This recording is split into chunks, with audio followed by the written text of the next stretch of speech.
Today is Safer Internet Day for minors. Remember to interact with us on social media. We look forward to hearing from you. So it can be said that the internet is a magical entity amongst children and young people. It's capable of answering obscure questions and serving up endlessly repetitive and hilarious videos. However, despite the joys the internet brings, children are often less aware of dangers like viruses, online piracy, phishing, social networking, etiquette, and other internet security issues.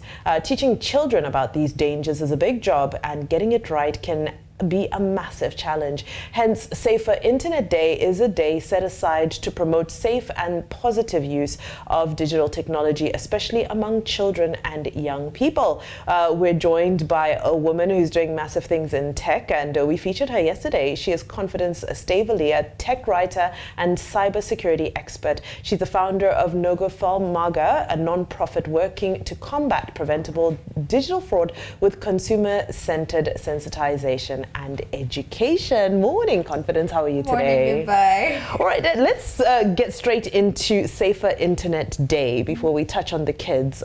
So we saw it's sort of, all about cybersecurity in essence in all of its various forms. And, in the conversation you had with Tolu on Business Edge that we took a snippet from yesterday, we saw you getting into a number of elements of it.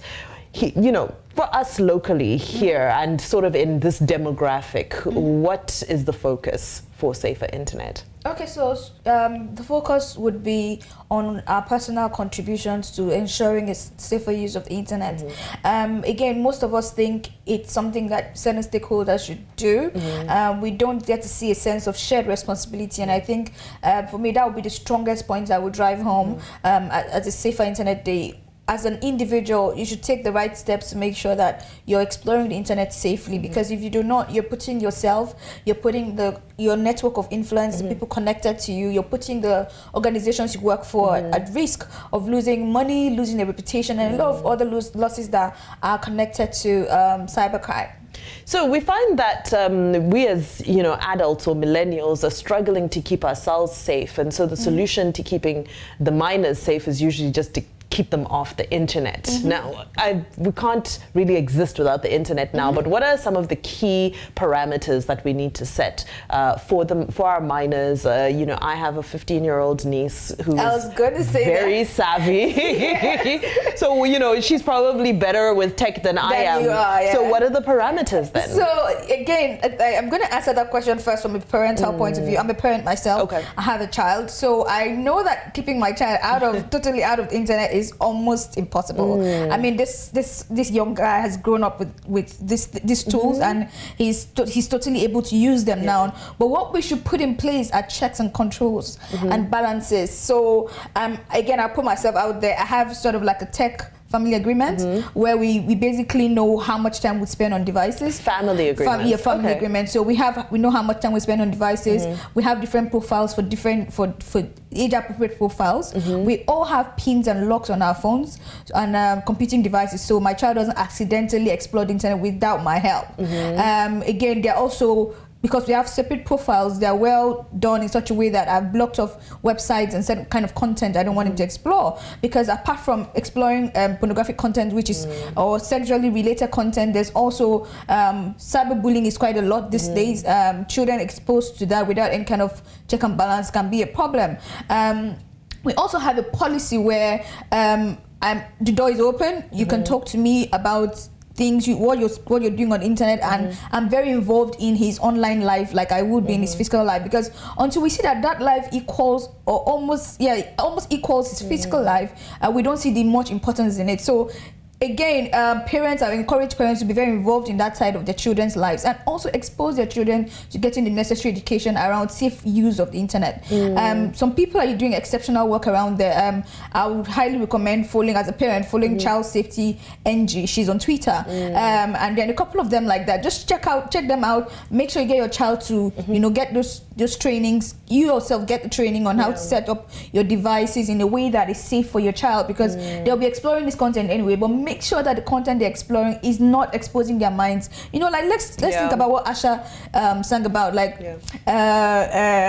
who's responsible for what we teach our children? Is it the internet or the stars on television? So again, the internet is becoming more and more influensive. Now, you know, having said that, it almost seems impossible to have it all under control.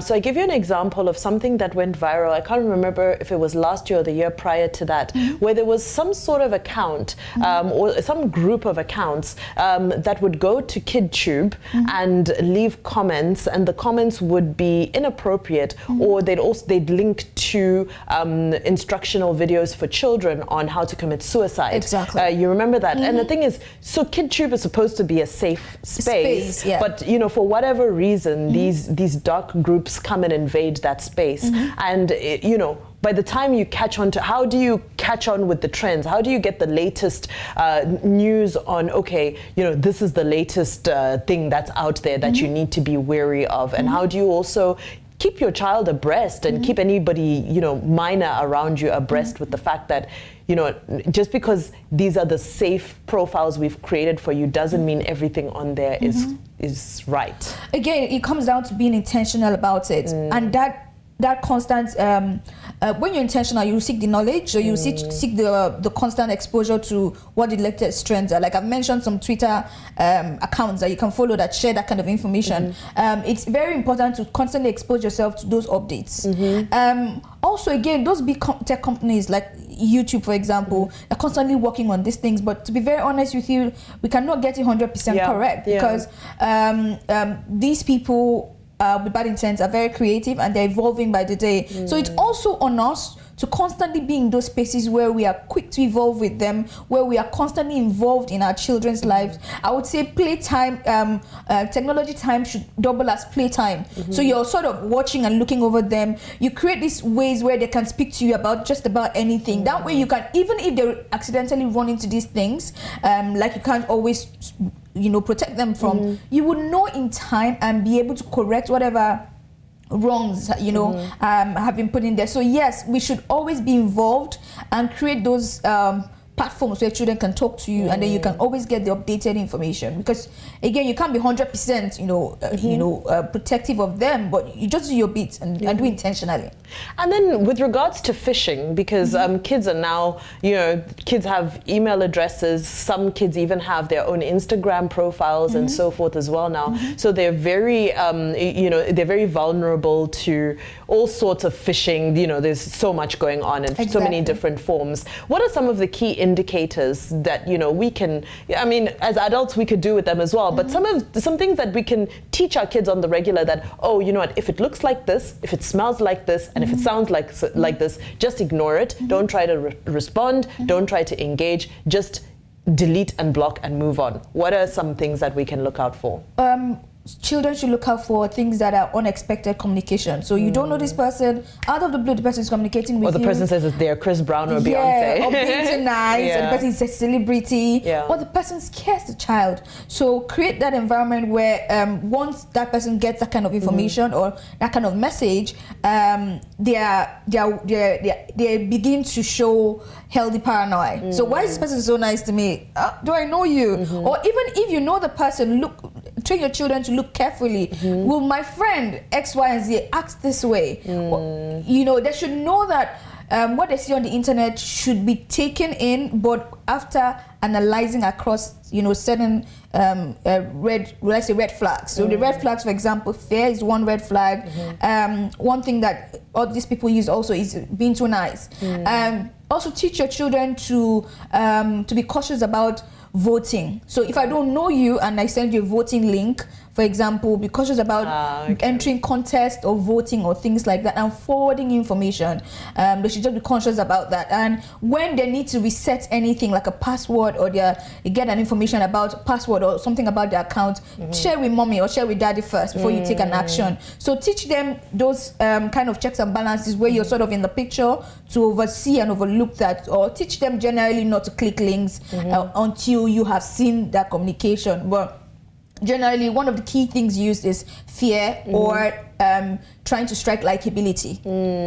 Okay, and I think these are things that we could benefit from as adults as well, to be honest. Especially the voting one. I don't want to lie, I've been victim to that. Like, okay, it's only when they now prompted to say send this information, I was like, and then there's another one saying, oh, you've been nominated for an award, and you're like, okay. Who are you? This is organization. Exactly. But that's all we have time for. But thank you so much. This has been quite a bit of insight into Safer Internet Day, and especially for minors, and some of the ways in which we can make sure that our minors are empowered, shall I say, because they need the internet. They do need the internet. They do need the internet for a lot of things, for learning. Yeah. There are little kids that are barely 10 or less than 10 are programming right now. Yeah. I can't imagine all the beautiful things they'll be building, and it's from the internet. Exactly.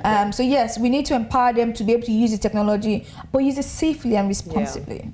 Use it safely and responsibly. Excuse me. Confidence, thank you so much for your time this morning. To watch more videos just like this, make sure you subscribe right here, and of course check out more videos right here.